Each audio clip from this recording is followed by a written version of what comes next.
सो यहाँ पे कहा गया है कि यूरोपियंस के अंदर एक रेशियल यूनिटी थी। मतलब जैसे इंडिया में क्या है कि रेसेस की बेसिस पे डिफरेंस अलग अलग है, पर यूरोपियंस में नहीं है ऐसा। यूरोपियंस में रेशियल यूनिटी है, ठीक है। और इनका क्या था कि इनके जो नेबर्स हैं, मतलब पड़ोस के लोग, वो स्ट्रांग है, ग्रीडी है, लालची है। तो मतलब इन्होंने क्या किया कि यूनिटी डेवलप की खुद के अंदर और बाहर नफरत। तो इसके वजह से उनका प्रॉब्लम सॉल्व हो गया। लेकिन मैंने अभी कहा ना कि इंडिया में ऐसा नहीं है। अर्लीस्ट टाइम से India had her own problem. India के पास खुद की प्रॉब्लम है, क्योंकि उसके पास क्या रेस प्रॉब्लम है। When ever nationalist talk about ideals they forget that the basis of nationalism is lacking. जब हमारे नेशनलिस्ट मतलब राष्ट्रवादी लोग आइडियल्स के बारे में बात करते हैं तो वो मतलब नेशनलिज्म को लैक कर रहे हैं। जैसे अभी मैं बैठूँ, अभी मैं जाऊँ, मतलब एक कॉमन सा वेरी वेरी इजी सा एग्जाम्पल, यूपी है, ठीक है। यूपी बिहार वाला person if that goes in Mumbai, so वहाँ पे कोई भी आपसे आएगा तो Bombay person will not, no doubt you will get many people in Bombay of like this they will from, मतलब उनका नेटिव प्लेस यूपी में है, तो बहुत लोग जाते हैं मतलब अर्निंग पर्पस से and like many purpose, majority earning purpose, and वहाँ जाके सेटल भी हो जाते हैं। ऐसे भी बहुत लोग हैं तमाम। सो यहाँ यूपी में जो है, वहाँ वहाँ के लोग बॉम्बे जाते हैं। पर कोई भी आप जाएंगे कहीं गुजरात या किसी भी स्टेट में, तो वहाँ पे एक अजीब सा डिस्क्रिमिनेशन होगा। मतलब पूछेंगे आप कहाँ के हो, यूपी के, एंड बिहार के। बिहार इसके बारे में तो और डाउन है, मतलब और उनको लगता है कि यूपी बिहार दोनों एक है, ठीक है। पहली चीज़ उनको लगता है कि यूपी बिहार दोनों एक है। और एक मतलब एक नेगेटिव इमेज, बहुत ही नेगेटिव इमेज बनी हुई है। UP Bihar means corruption and all. So ये चीज़ मतलब हमें, हम एक इंडियन हैं, हम भूल जाते हैं, ठीक है। ये मतलब बहुत ही नेगेटिव चीज़ है। तो यही चीज़ यहाँ का यही कि इंडिया में जब नेशनलिस्ट टॉक करते हैं आइडियल्स के बारे में, तो नेशनलिज्म का बेस लैक कर रहा है। तो हम ये यहाँ जैसे हम भूल जा रहे हैं कि बेस हमारा इंडियन है। सेम चीज़, first and foremost India must address the caste issue. India के अंदर जो कास्ट इशू है, कास्ट मतलब आप समझ रहे हैं ना, OBC, ST, ST,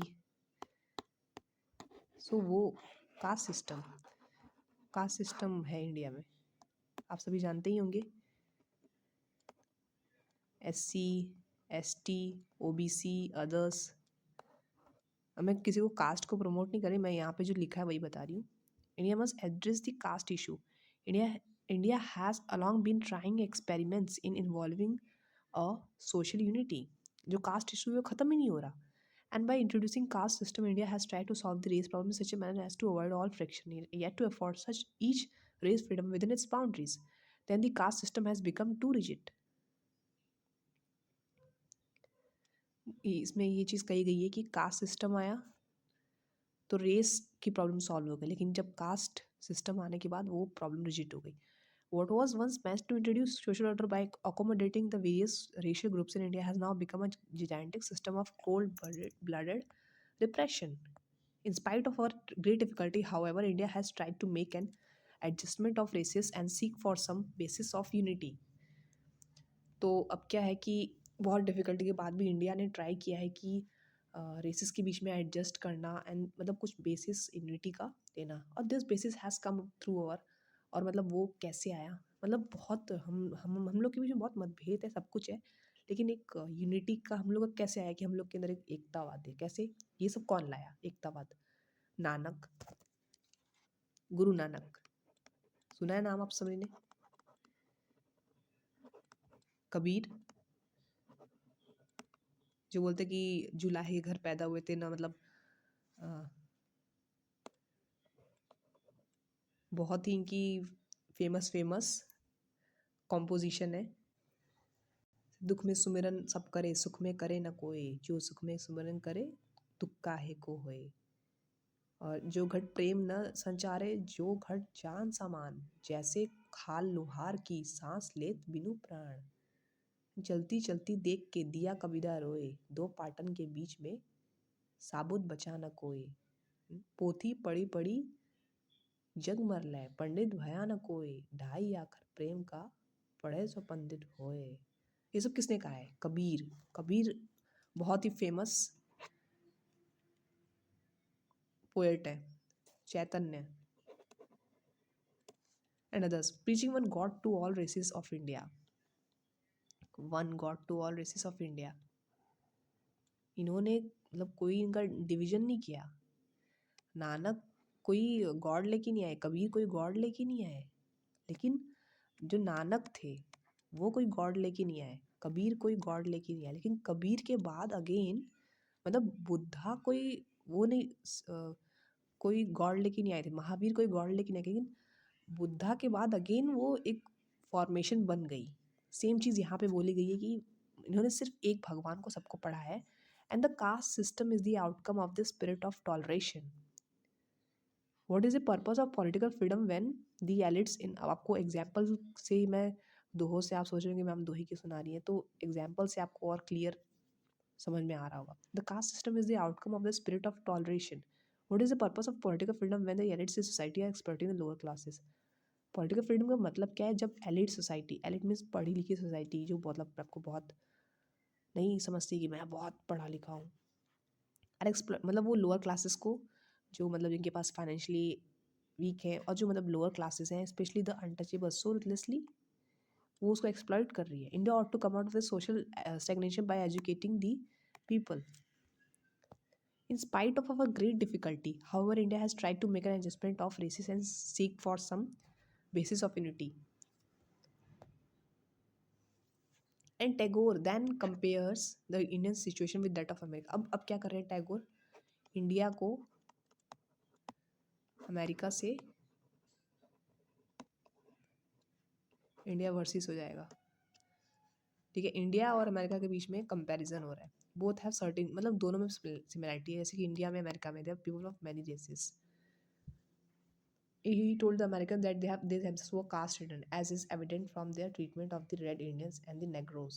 You have not got over your attitude of caste towards them. कहते हैं कि दोनों में सिमिलरिटी है, जैसे इंडिया में है वैसे अमेरिका में भी लोग हैं बहुत सारे रेसेस के। और उन्होंने कहा कि अमेरिका में, he told the Americans that they themselves were caste ridden, as is evident from the treatment of the red Indians and the Negroes। मतलब वो जो Negroes and red Indians वहाँ पे हैं उनको मतलब वो उससे वो उनसे मतलब कास्ट रीडर है, मतलब वो चीज़ वहाँ ख़त्म हो गई। And you not got over your attitude of caste towards them. Europe has lost, ये यहाँ पे आपको मैं बता दूँ कि रेड इंडियंस अमेरिकन के लोगों को ही कहा जाता है, नेग्रोज वहाँ के लोग की कहा जाता है। Europe has lost faith in humanity and has become distrust and sickly. मतलब अब यूरोप में मानवतावाद ख़त्म हो गई है और वो मतलब ट्रस्ट वो नहीं रह गया है, और मतलब सिकली मतलब अब उसमें मतलब ये नेगेटिव वर्ड्स है, ठीक है, तो वहाँ पे रहने लायक नहीं है। अमेरिका दूसरी तरफ क्या है कि पेसिमिस्टिक है, अनकंसर्न है, मतलब निराशावादी है। Americans know that they can be better and the knowledge drives them on. मतलब अमेरिकन्स को लगता है कि वो सुधर सकते हैं। और टैगोर्स मतलब कहता है कि अमेरिकन्स की America destine to justify western civilisation to the east, the freedom of their history from all unclean intelligence fits them in the career of holding the banner of civilization of the future. All the great nations of Europe have their,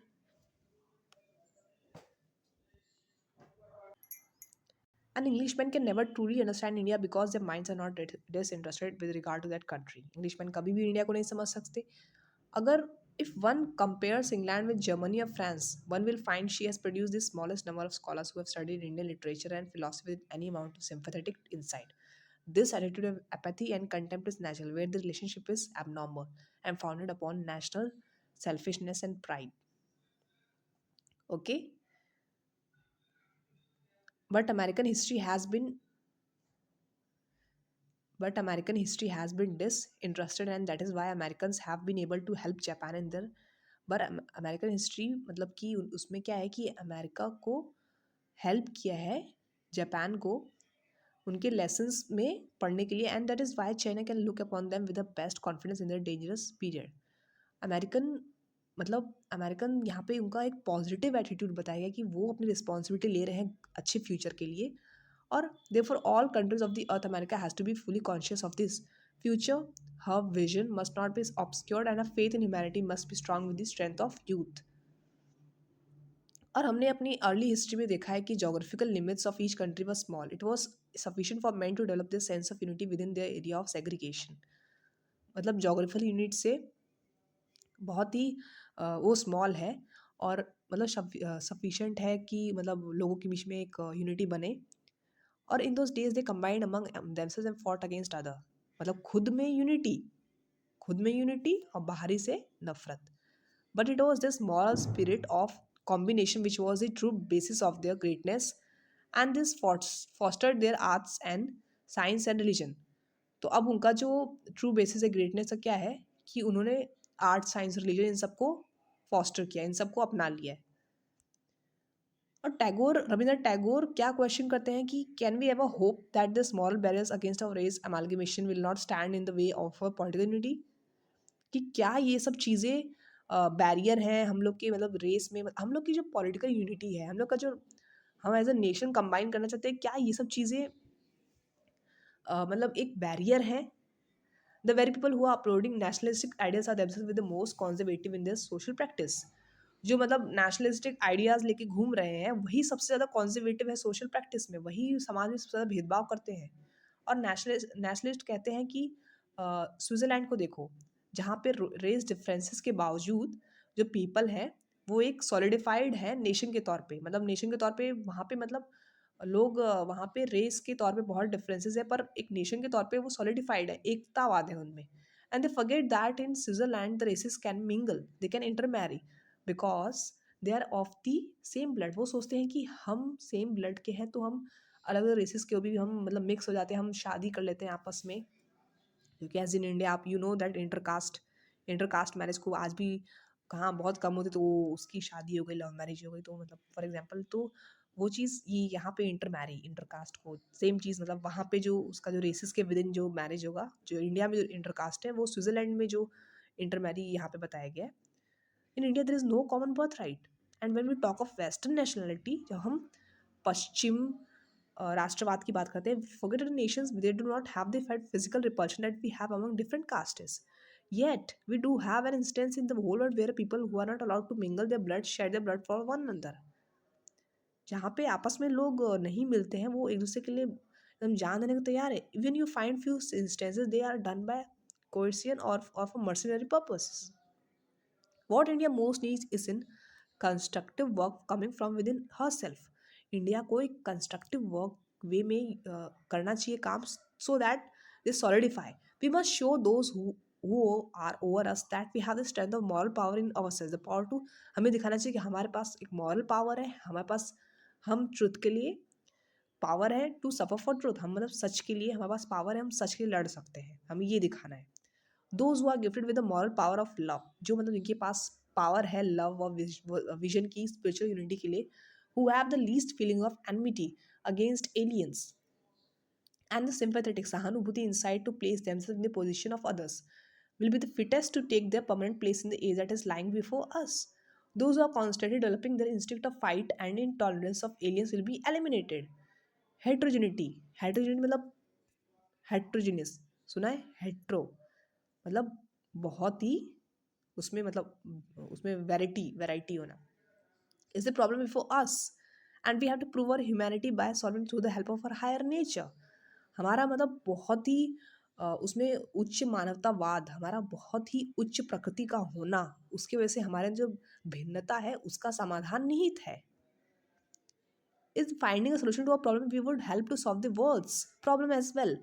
अगर हम solution पा लें तो हम क्या करेंगे कि हम दुनिया के समाधान को अपनी प्रॉब्लम का समाधान पाएंगे, तो हम दुनिया की प्रॉब्लम को समाधान पा सकते हैं, विश्व की समाधान उसका कर सकते हैं निवारण।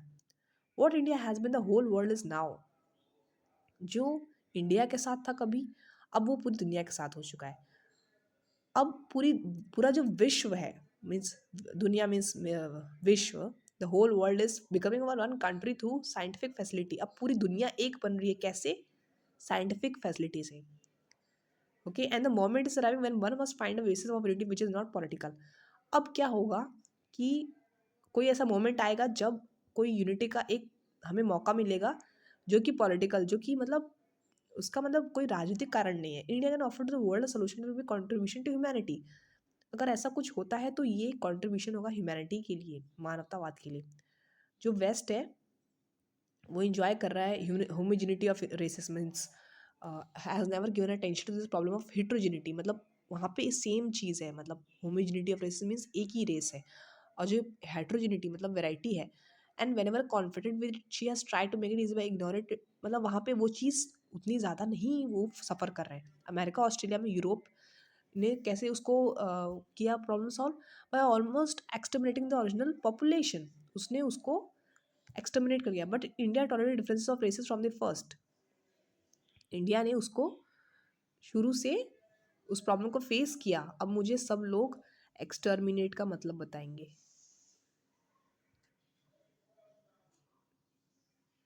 उसको मतलब लोगों को मार देना, उसको मतलब जो उस रेस के लोग हैं जो अलग होंगे उसको ख़त्म कर दिया। वाह, ये चीज़ तो मतलब कोई सोल्यूशन नहीं हुई। लेकिन इंडिया में ये चीज़ नहीं है, डिफरेंसेस ऑफ रेसेस मतलब स्टार्टिंग से थे, और टॉलरेशन मतलब उसको सहिष्णुता भाव जो है स्पिरिट की, वो मतलब एक्ट की है, मतलब through out the history.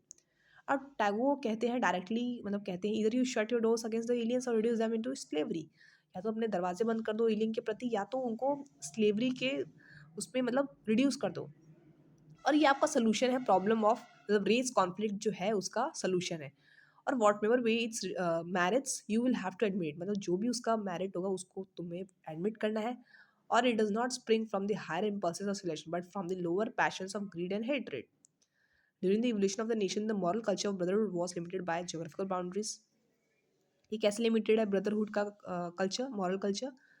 Geographical boundaries, जो हम लोग की भौगोलिक, जो हम लोग की बाउंड्रीज है वो, because at that time most those boundaries were not true. Now they have become imaginary lines of traditions invested of qualities of real obstacles.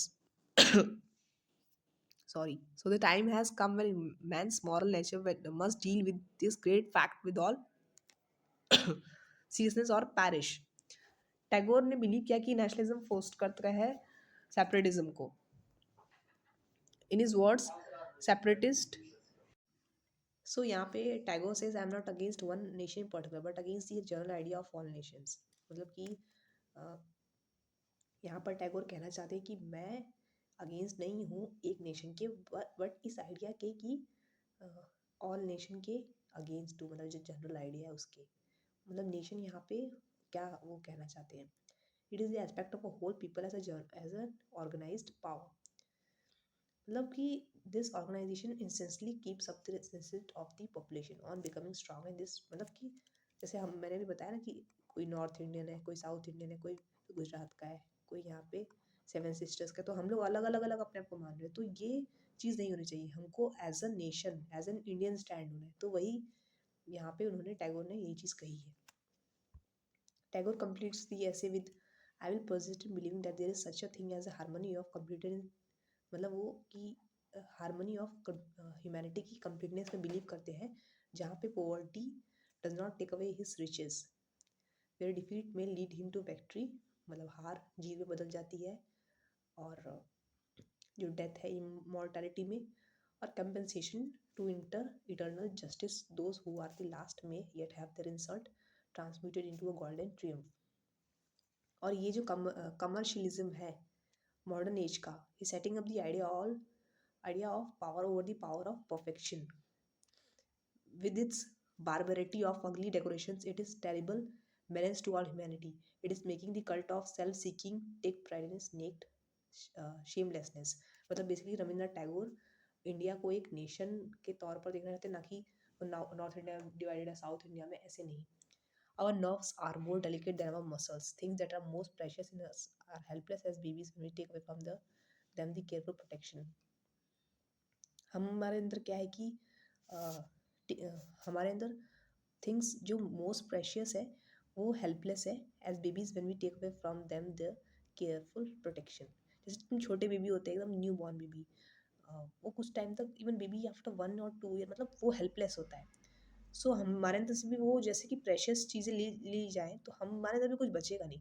Therefore, when the callous rudeness of power runs amok in the Broadway of humanity, it scares away by its cloudness the ideas which we have cherished for centuries. मतलब अगर शक्ति को, जैसे जो humanity है, basically वो एक idea देते हैं कि जो नेशन है अगर वो डिवाइड हो जाता है, उसके अंदर पावर को गलत तरीके से यूज़ किया जाता है, नेशन डिवाइड, मतलब एक ही आइडिया कहा गया है, उसी चीज़ को बार बार अलग अलग तरीके से कहा गया है कि एक नेशन अगर अलग अलग ह्यूमंस अपने आप को समझेंगे, सो वो चीज़ नहीं सक्सेसफुल होती है।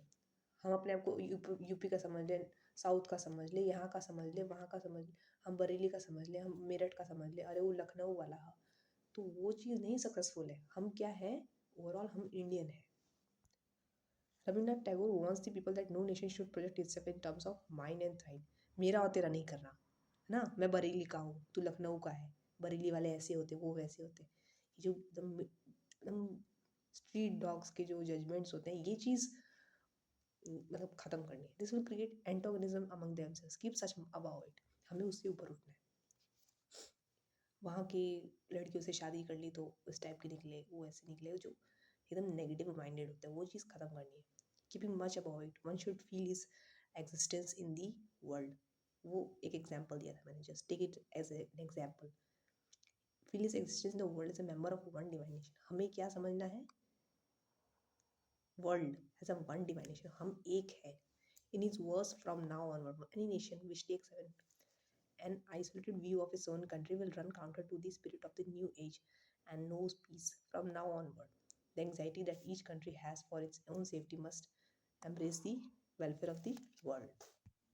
सो बेसिकली रविन्द्रनाथ टैगोर मतलब कि जो वेस्ट का कल्चर है उससे वो डर रहे थे, और वो नेशन को, जो वो नेशनलिज्म का आइडिया हमने स्टार्टिंग में पढ़ा कि वो उससे मतलब उसके आइडिया से इन्फ्लुएंस नहीं होना चाहते थे। वो चाहते थे कि हम एक नेशन के तौर पे इंडिया को देखें, ना कि उसकी मतलब खुद की आइडेंटिटी हो जो रेसिस में, जैसे हमने अलग अलग एग्जाम्पल्स देखे कि अदर कंट्रीज़ में, उसमें वो अपने आप को अपने आप में यूनिफाइड है, और बाहर के जो कंट्रीज है उनसे उनकी दुश्मनी होती है, और कुछ कंट्रीज़ ने उसको क्या किया, किसी कंट्री में हमने पढ़ा था ना कि एक्सटर्मिनेट कर दिया। वो चीज़ इंडिया में क्या है कि बहुत सारे रेसेस हैं, और एक साथ हम इस चीज़ को बहुत टाइम तक हमारे साथ चल रही है। सो इसमें कोई बुराई नहीं है, पर वो एक नेशन को, हम इंडियंस को ये मैसेज देना चाहते हैं कि हमको एज अ नेशन अपने आप को देखना है। सो वो इंग्लिश पर्सनस के रेशियल और अनडेमोक्रेटिक बिहेवियर्स को अपोज करते थे, वो इसके खिलाफ थे। इंस्टेड वो मतलब कि चाहते थे कि इंडिया यूनिफाइड रहे, एक नेशन के तौर पर हम एक इंडियंस के तौर पर हम अपने आप को हम इंडिया के मतलब समझे। और हमें और हमने देखा कि कैसे कि उन्होंने नेशनलिज्म का जो बर्थ हुआ बहुत सारे यूरोपियन कंट्रीज़ में, टेक्नोलॉजी की मतलब हाईटेक जो एडवांसमेंट हुआ टेक्नोलॉजी में, तकनीकी में, और मॉडर्न साइंस की वजह से, तो उन्होंने कहा कि उसके कुछ नेगेटिव फॉलोआउट्स हैं नेशनलिज्म के, जो कि यूरोप में बर्थ हुआ, और मतलब उसका बहुत ही इंटरनेशनल तौर पे उसका असर हुआ।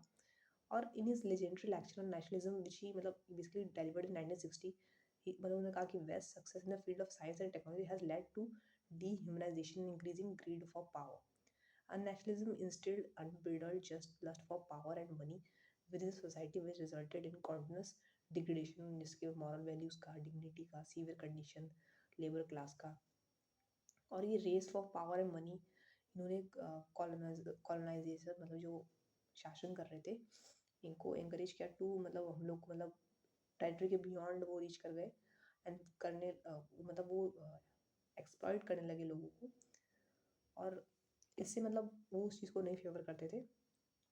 एंड उन्होंने कहा कि इन्हें कॉन्टेक्स्ट में कि एंड साइड मतलब उन्होंने कहा कि there is no word like nation in Indian language. Nationalism India में एक in Europe and in urban phenomena in the 19th century, और he was fundamentally against any such attempt made in the name of nationalism for nation or patriotism to mobilize before the so-called national cause. So basically, Tagore ने हमें warn किया is again tightening its grip across, resulting in ethnic cleansing, degradation of human dignity, poor livelihood, and ignorance to the common cause. और फिर not only in India, Tagore messages are pertinent to the whole world because for him, in the center, it is concern for मतलब वो humanity पे basically focuses on it is a concern for humanity at large. So आप सभी को रविंद्रनाथ टैगोर, मैंने starting में बोला था कि इसमें एक सरप्राइज़ है, तो वो सरप्राइज़ ये था कि रविंद्रनाथ टैगोर की एक फेमस कॉम्पोजिशन है. उन्होंने क्या लिखा था, क्या आप सबने उसको जाना? सो होप आप में से बहुत लोगों ने इस चीज़ को गेस कर ही लिया होगा. द सॉन्ग जन गण मन, वो बेसिकली कंपोज किया बांग्ला में रविंद्रनाथ टैगोर द्वारा, और उसका हिंदी वर्जन आया था कॉन्स्टिट्यूंट असेंबली में एक नेशनल एंथम के तौर पर 24 जनवरी 1950 को. सो ये चीज़ बहुत इम्पॉर्टेंट है. एंड आप इसको, रविंद्रनाथ टैगोर का मैसेज आप तक बहुत ईजिली एंड ब्यूटीफुल वे में मैंने आपको बताया. And make sure you read it twice, and hope all you are doing well. So that's all for today, and please like and subscribe my channel. Please join the WhatsApp. Thank you.